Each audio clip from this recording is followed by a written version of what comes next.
after all. What's the secret anyway? It's conceived, it lives a little, it dies. For Mary Lennox, a secret involves hiding her true and kind self, But we find that all secrets must come to an end. including the masks who are to protect ourselves. Mary was a skinny, lonely orphan, numb to pain. Around every corner despair was found, leaving her with the knowledge that she was unloved and uncared for. However, in this story, we see the transforming power of hope. The Secret Garden. By Frances Hodgins Burnett. In India, cholera had broken out in its most fatal form. Mary made the long voyage to England under the care of an officer's wife. Her uncle Mr. Craven sent his housekeeper Mrs. Medlock to meet Mary in London. The stout, red-cheeked Mrs. Medlock had never seen a child who sat so still. Do you know anything about your uncle? Well, no. I suppose you might as well be told something to prepare you. The house is on the edge of a moor, and there's near 100 rooms in it, but most of them shut up and locked. Your uncle is not going to trouble himself about you. He's got a crooked back and is a sour man. Oh, He was married too, but Lily's, well, she died. oh, did she die? Yes, she did.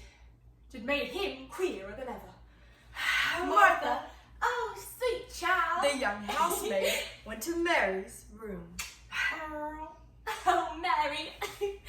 Wrap up warm and run out and play. Out! Why did you do? On a day like this? Why, yes. Who will go with me? Why, you will go by yourself. Oh, and one of the gardens is shut up and locked. No one's been in there for 10 whole years. Why? Why, Mr. Craven Locked the door with a key and dug a hole and buried the key.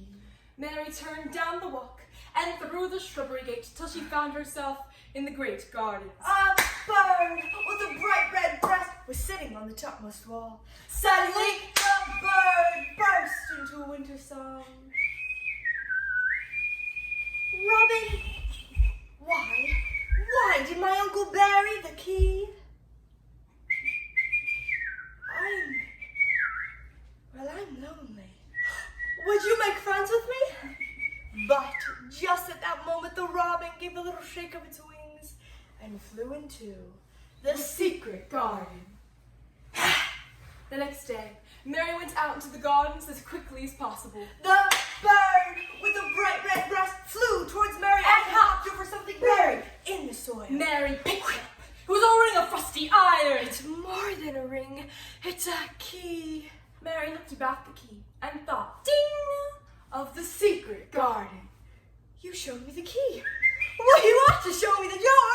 Suddenly, the wind swung aside some loose ivy. Mary jumped towards it, caught the knob in her hand. She drew out The key and fitted it into the keyhole. She was inside the secret garden. And in the night, Mary was awakened by a wind wuthering around the house. That wasn't wind. It was crying.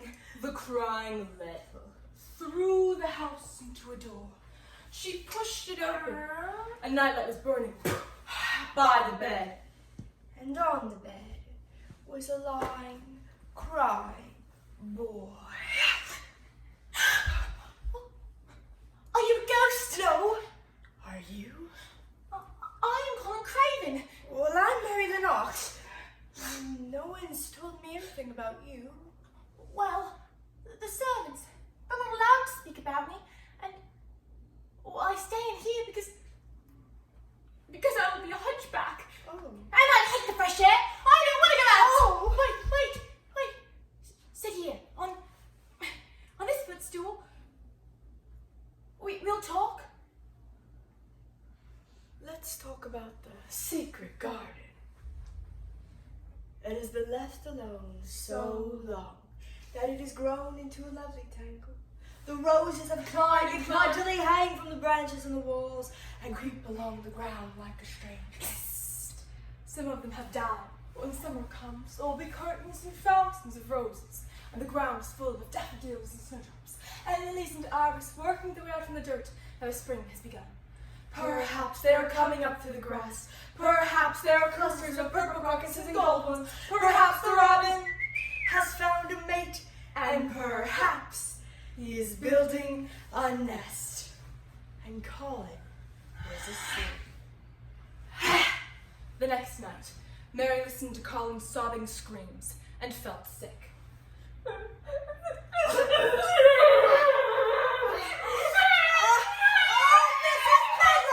Somebody ought to make him stop! He's walked himself up the steps.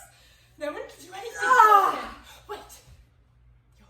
You're on the right humor? Well, I'm angry! Scolding them! Mary flew along the corridor and slapped the door open. You stop! Or you can!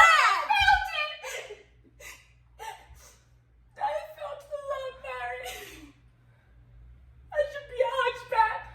And then I shall die. I shall die. I shall die. You won't! Oh, Mrs. Medlock! Show me his back.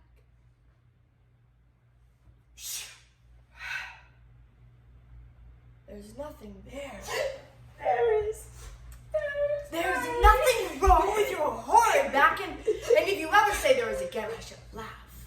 But there is. Tomorrow, I'm going out into the secret garden. I do so want to see it. Oh, Colin. This is it. This is it. The secret garden. But I don't see anything. Mary, there's no door. That's what I thought. Suddenly, the wind swung aside some loose ivy. Mary jumped towards it and caught the knob of the door in her hand. Ha! She pushed it open. They were inside. The secret garden. Colin looked round and round.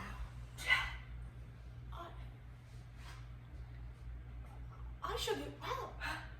Mary, I shall get well. And I shall live forever. And never. Colin choked and gulped and struck his hands together. I can do it.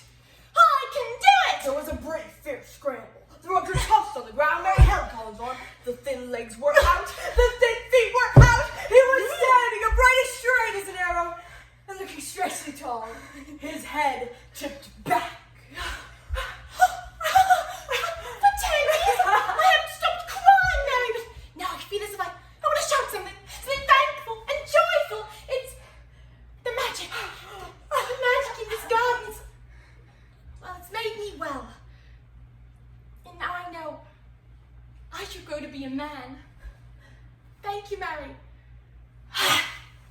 While the secret garden was coming to life, there was a man who for 10 years had kept his mind filled with dark and broken thoughts.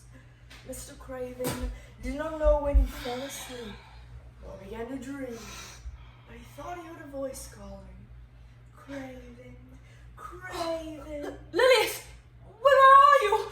In the garden. Come back. In the garden. No. And the dream ended. When he woke, a man was holding a letter.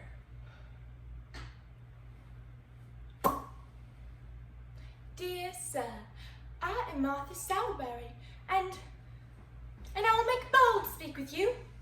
If you'll hear it, sir, I think your lady would have you come home, if she were here. Your obedient servant, Martha Stowberry. In a few days, Mr. Craven arrived at the moor. He turned down the walking through the shrubbery gates until he found himself at the end of the path. Suddenly, the wind swung aside some loose ivy. Mr. Craven jumped towards it, caught the knob of the door in his hand. He pushed it open. He was inside the secret garden. Father? Father, it's me, Colin! Craven put his hands on the boy's shoulders and looked round and round. I thought it would be dead. Harry thought so too at first, but it came along. I'm Mary. Then They sat underneath a tree and listened while Colin told his story. Perched above them on a branch, the robin knew the real story. The tale of how a skinny, lonely orphan, numb to pain, was now loved and cared for. The Secret Garden! Thank you.